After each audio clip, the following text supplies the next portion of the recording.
Hi guys and welcome back to Rallies on the Road. We've been in Washington, D.C. for the last 2 weeks. Let's see what we did there.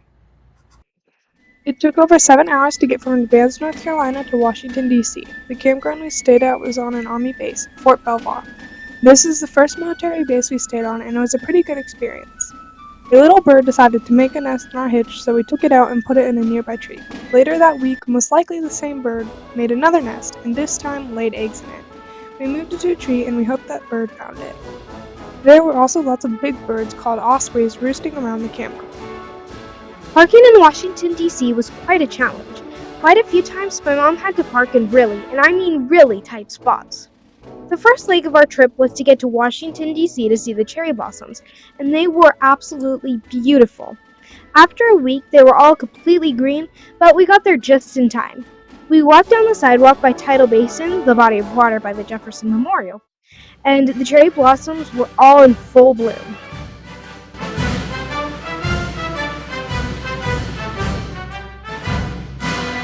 Then we went in the Thomas Jefferson Memorial and read the quotes.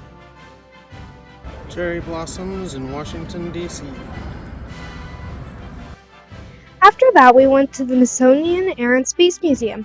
The Smithsonian institutions are an organization of 17 free museums, galleries, and a zoo. A man named James Smithson left $508,318 to the United States, which is equal to $16,497,721 today. He had never even been to the United States, but he had left his fortune to be used to make a place for the increase and diffusion of knowledge among men. The Air and Space Museum had a lot of cool artifacts, like the original flyer that the Wright brothers made and had the first flight in. It also had an X-Wing from the Star Wars movies. In the space section, there was an astronaut suit you could touch, Neil Armstrong's spacesuit, the Apollo 11 command module, and many other artifacts. In the gift shop, they had a life-size Lego astronaut. That astronaut is Neil Armstrong, because you can see Buzz taking a picture of him in his helmet. On Tuesday, we went to the Smithsonian National Zoo. There were a lot of animals. We saw as many as we could. We saw lions, tigers, elephants, naked mole rats, a porcupine, giant turtles, a tortoise as big as a grown-up, orangutans, reptiles of all kinds, and so much more. We saw these adorable golden-headed lion ptarmigans. They were so funny. They're grooming. Right, oh yeah. Oh my god. We also saw giant pandas.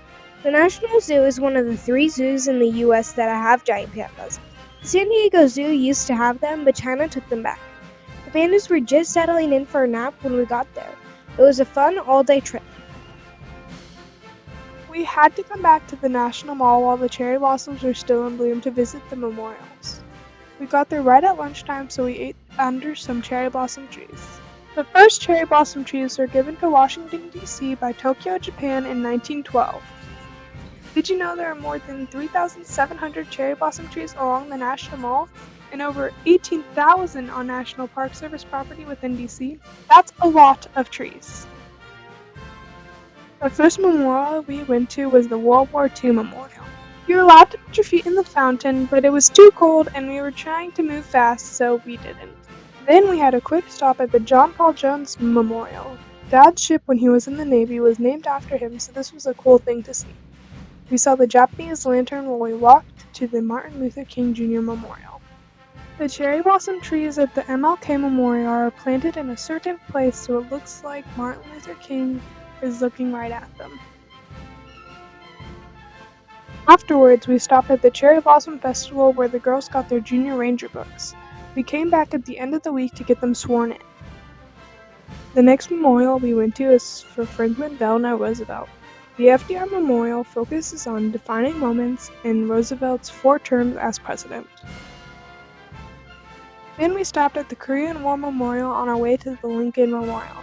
Inside the Lincoln Memorial is a 19-foot-tall statue of Lincoln, Lincoln's second inaugural address on one wall, and the Gettysburg Address on the other.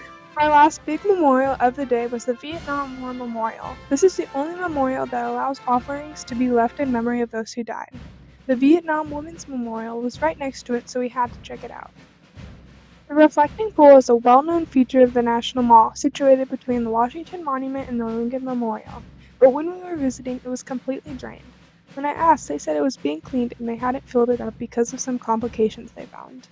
On our way back to the car, we walked through the empty reflection pool, which is an experience not many DC visitors get to have. We took a quick detour to the DC War Memorial, a lesser-known memorial honoring the Washington, D.C. residents who died in World War I. We took a shortcut through the Smithsonian Castle Gardens to get back to the truck. While we were in D.C., we had to visit Mount Vernon. Mount Vernon was George Washington's home and estate. I went there last summer with my Girl Scout troop, but this time it was a lot busier with the cherry blossoms and the school groups there for spring break. We explored part of the grounds until it was time for our tour. While we were waiting in line, a colonial reenactor started to play the songs of the branches of the military on his fife. That's the Navy song.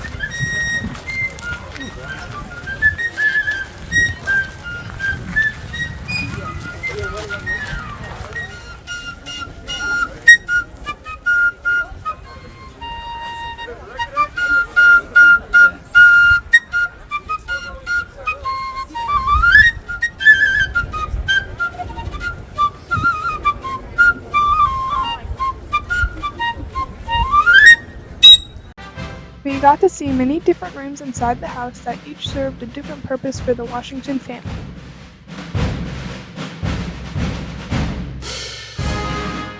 This is George and Martha Washington's bedroom, and it is also the room that George Washington died in. We were able to get audio guides of the property to listen to more detailed information about each place. Dad figured out a way to strap the audio guide to his head so he didn't have to hold it to his ear all the time.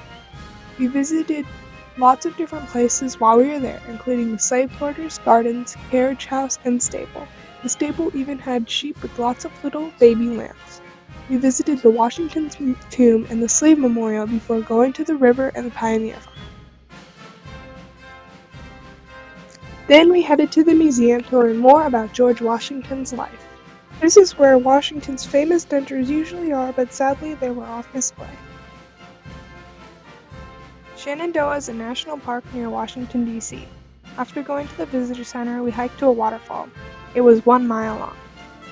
We came there in the winter, so all the trees were dormant, but I'm sure it's a lot prettier in the spring and summer. Then Dad wanted to walk part of the Appalachian Trail that goes through Shenandoah. We hiked 1.5 miles. These white marks show where the Appalachian Trail goes. We had a nice break at the top before heading back down. The girls completed their Junior Ranger badge. Before we left, my dad wanted to play a trick on us for April Fool's Day. He said we were going on another hike that was 10 miles long. We were all pretty tired, so we did not think this joke was very funny. Where does it start? Starts at April Fools. We went to the National Cathedral for Palm Sunday. We came up the back way, so we went and asked the procession with palm fronds. There was a donkey too, since Jesus rode on a donkey into Jerusalem on Palm Sunday. We sung while we were going into the church.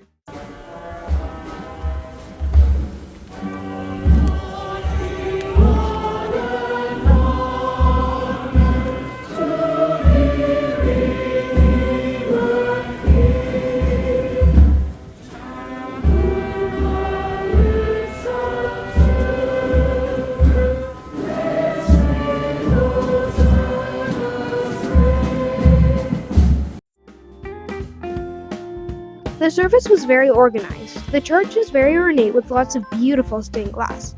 When George Washington commissioned, I might be saying this wrong, Pierre Elefant to design the Capitol, his original designs had plans for a great church for national purposes.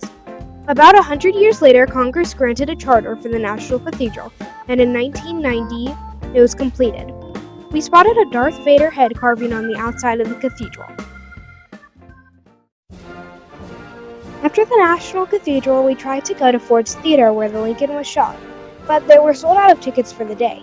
We ended up going the next week. Instead of the theater, we went to the Smithsonian Museum of United States History. We all got to choose one room we wanted to go in. Dad chose a room that had the story of how our national anthem came to be. They had the original flag that Francis Scott Key saw that inspired him to write Star Spangled Banner. It had 15 stars and 15 stripes, and was 30 by 34 feet. It was 30 by 42 feet originally, but some people had took some pieces as souvenirs before it was put in the museum. Brietta's choice was the Within These Walls room, which had a house from 1765 and 5 different families in it throughout our history. Melina's choice was the First Ladies exhibit. There were dozens of dresses that the former First Ladies had worn for many different occasions. My choice was 2 different small money exhibits. One had money from many different time periods in different countries. The other explained some very interesting facts, like in Germany before World War II in January of 1923, a loaf of bread was 250 marks. But by November of 1923, a loaf of bread was 200,000 million marks. Mom's choice of room was an exhibit talking all about food in America. It was very interesting. Gemma's choice was an exhibit on entertainment. There were an R2-D2 and C-3PO from a Star Wars movie, Dorothy's red slippers from The Wizard of Oz, a Superman costume from the original Superman movies, Storm's costume from the X-Men movies, and Captain America's shield from one of the movies. It was a very interesting museum.